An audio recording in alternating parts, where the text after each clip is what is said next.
The story's protagonist is Honoka, who considers himself an average student. On the contrary, Ayaka is a famous girl and is welcomed by everyone at school. Other students always call her by the nickname Princess. And despite sitting right next to Ayaka in class, Honoka has never said a word to her. One time, as Honoka carelessly drops his eraser under Ayaka's desk, to his surprise, the famous Ayaka helps him pick up the eraser and softly hands it to him. For that reason, Honoka is attacked by Ayaka's fan club. Later, during Honoka's cleaning duty, a giant tower appears from nowhere in the sky and falls right at his spot. Luckily, Ayaka shows up just in time to save him from being crushed by the tower. We can tell by her appearance that Ayaka is in fact a witch. Soon after that, the two friends are attacked by two rabbit robots. Ayaka uses her fire magic to defeat the robots, while Honoka is scared like hell. But it hasn't come to an end yet. Ayaka then has to handle some more rabbit robots. Meanwhile, Honoka is being kidnapped by an army of those strange creatures. As he is about to be decapitated, Ayaka shows up and saves him again. There's still one rabbit left. Honoka decides to protect Ayaka but is quickly knocked out by the rabbit as he's just an ordinary human. Honoka wakes up and finds himself lying in Ayaka's private room at school. She brought him here after the incident. According to Ayaka, she has been protecting him silently the whole time. And the reason is that Honoka is her master. The next day onward, Ayaka sits next to Honoka on the bus, making him the target of others' hatred because he dares to mingle with their idol. And apparently, Honoka is once again bullied by the student council for the same reason. But this time is different. Ayaka shows up, rescues him from the bullies, and announces that she'll burn anyone who dares to put their finger on him. At lunchtime, Ayaka prepares lunch for Honoka. She even chopstick feeds him, which seems to create a romantic scene. In fact, Honoka is nowhere to feel good when surrounding them are a dozen eyes of hatred. Honoka then meets a cat girl named Tanpopo. She's also the one behind the rabbit robot incident yesterday, and she's back to finish her mission. Ayaka one more time managed to pull Honoka out of danger. This time, Tanpopo summons even more rabbits, and facing such a massive number of enemies, Ayaka has no choice but to cover Honoka and take all the spears from him. But she's still able to defeat the rabbits, and she shows no sign of wounds on her body. Seeing that Ayaka is undefeatable, Tanpopo quickly withdraws, not forgetting to say that she will be back. Then, Ayaka follows Honoka to his house to protect him. The next day, Tanpopo and her comrades transfer to Honoka's class. By their appearance, we can tell that they're not the good guys to be expected. Later, Honoka is terrified to see Ayaka catch 4 people from Tanpopo's group. As Honoka asks Tanpopo why she keeps following him, she responds with a perverted face that she's looking for the white thing inside his body. At this time, Mei, a member of Tanpopo's group, breaks in to save her comrades. She takes Honoka away while the others stay to fight against Ayaka to buy time for Mei. Unfortunately, Ayaka is so strong that she quickly defeats the team and takes Honoka back. Honoka acknowledges that Tanpopo and her team will not easily give up on them, so he asks Ayaka to teach him magic. They decide to meet up at the weekend for their magic training lessons. On the way home, Ayaka tells Honoka that there are 2 types of witches on Earth. The good witches that help maintain the world's safety, like Ayaka, are called the workshop witches. Vice versa, the bad witches like Tanpopo's team are called the tower witches. She adds that if the tower witches had Honoka, the world would collapse. The two then visit a shopping mall for some clothes. While waiting for Ayaka, Honoka is attacked by a tower witch with a giant sword.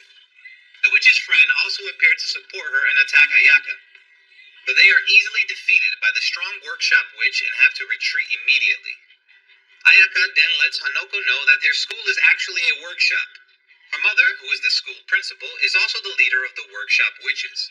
As time goes by, Ayaka helps Honoka a lot in studying, and in the PE class, the couple sticks to each other, which makes Honoka receive even more and more hatred from everyone in school. While on the way home by bus, Ayaka and Honoka are approached by a tower witch named Cronoir, who then stabs Honoka in the stomach, but to his surprise, he isn't injured. But as he turns back to look at Ayaka, she collapses to the ground with her hand covering a wound on her belly. Cronoir tells Honoka that all his injuries are transferred to Ayaka's body, but in exchange, if she stays close to Honoka, she'll receive a huge power from him.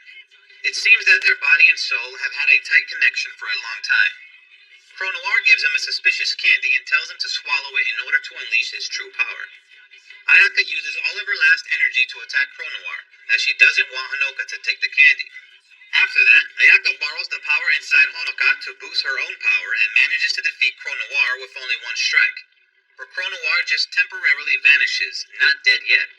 Ayaka falls into a coma because of her belly wound. Honoka still keeps the candy and places it in his drawer in case he might need it in the future.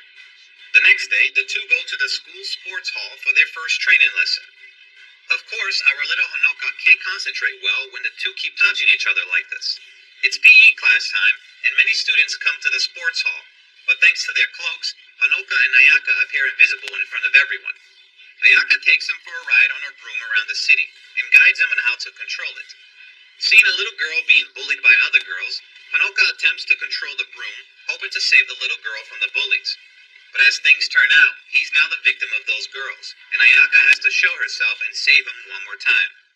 Tanpopo's team is at the cafe discussing how to win against Ayaka when Cronoir steps in. She takes the group to a secret base and tells them a strategy to defeat Ayaka. This is Kasumi, Honoka's younger sister.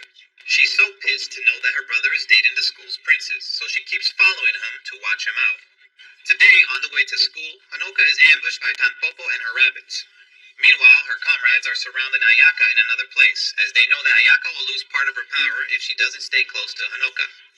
Thinking that she has succeeded in capturing Honoka, Tanpopo is shocked to see a giant teddy bear approaching her, wanting to take him back. And the one to control it is none other than Kasumi.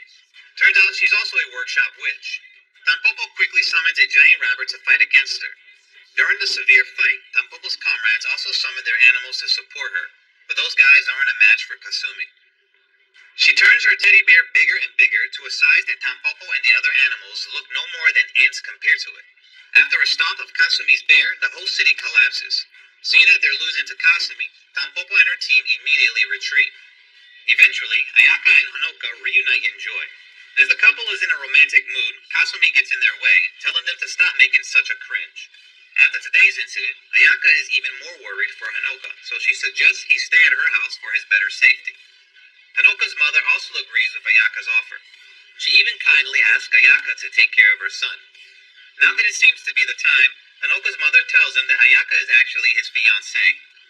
Things happened a long time ago when Ayaka and Honoka's mother were in high school. They were close friends, so they decided to arrange a marriage for their kids. But our little Kasumi strongly objects to this news. Honoka then takes a lift in Ayaka's luxurious car to her mansion with countless floors. Right when the couple steps into Ayaka's room, they are greeted by the Tower Witch Medusa. Ayaka tells Honoka to run while she stays to buy time for him. But not long after that, Ayaka is defeated and turns into a marble statue due to Medusa's magic.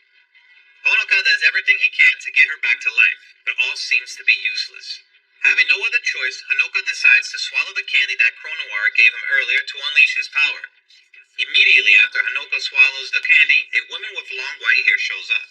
She is the White Princess, who is also the white thing that Tanpopo's group is looking for. The White Princess only needs to wipe her hand so that she can blow away Medusa. While Ayaka's mother is standing in a nearby building, appreciating her mansion, it explodes in front of her eyes. According to the White Princess, she's sealed inside Honoka's body, and the candy that he swallowed helped partly break the seal. She also adds that Honoka and Ayaka have an invisible romantic connection, so he only needs to give her his love in order to boost her power.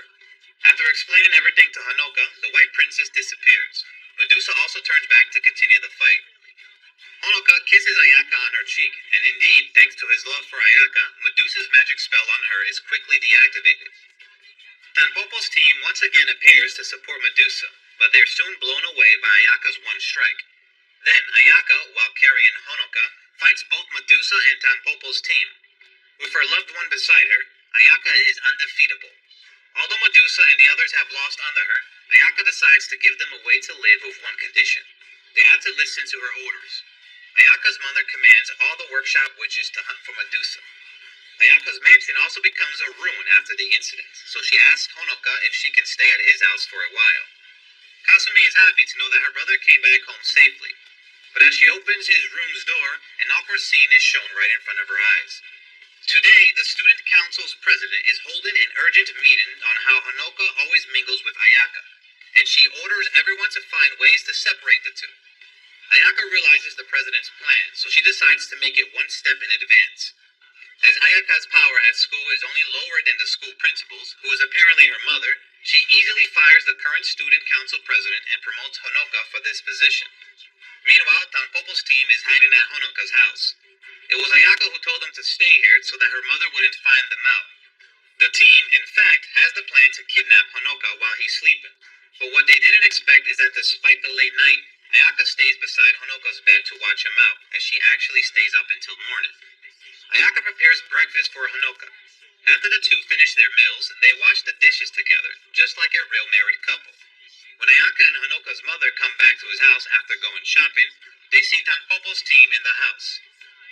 Ayaka's mother quickly transforms, aiming to capture the team, but Ayaka also puts on her witch dress and stands against her mother.